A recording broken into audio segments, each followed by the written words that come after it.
Hello friends, स्वागत है आपका एक ब्रांड न्यू अमेजिंग से वीडियो पे। आज हम बात करने वाले हैं कोटक बैंक के बारे में। जी हाँ, वीडियो की शुरुआत होने से पहले आपसे रिक्वेस्ट है, अगर आप नए हो ये चैनल पे तो प्लीज सब्सक्राइब कर देना, बेल नोटिफिकेशन दबा देना, जिससे आपको मेरी वीडियो सबसे पहले मिलेगी।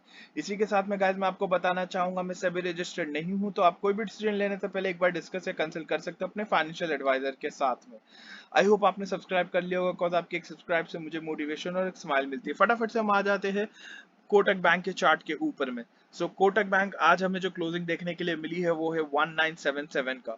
ठीक है, कल के लिए जो हमारे इंपॉर्टेंट लेवल्स होने वाले हैं, ठीक है, हमारा जो फर्स्ट सपोर्ट निकल के आया है वो है 1965 का।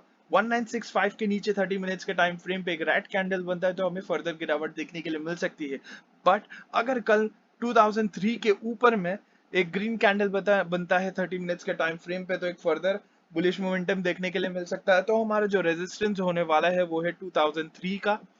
और कोई भी ऑर्डर प्लेस करने से पहले गाइस मैं आपसे रिक्वेस्ट करूंगा कि आप स्टॉप लॉस जरूर लगाना, कॉज मार्केट में बहुत ही वोलेटिलिटी है। एक बैड न्यूज अगले दिन आपको बहुत ही अच्छा गिरावट या अच्छा गुड न्यूज पे आपको बढ़ती देखने के लिए मिलेगा। इसी के लिए गाइस सेफ ट्रेडली मिलते हैं अगले वीडियो में, तब तक के लिए बाय, टेक केयर।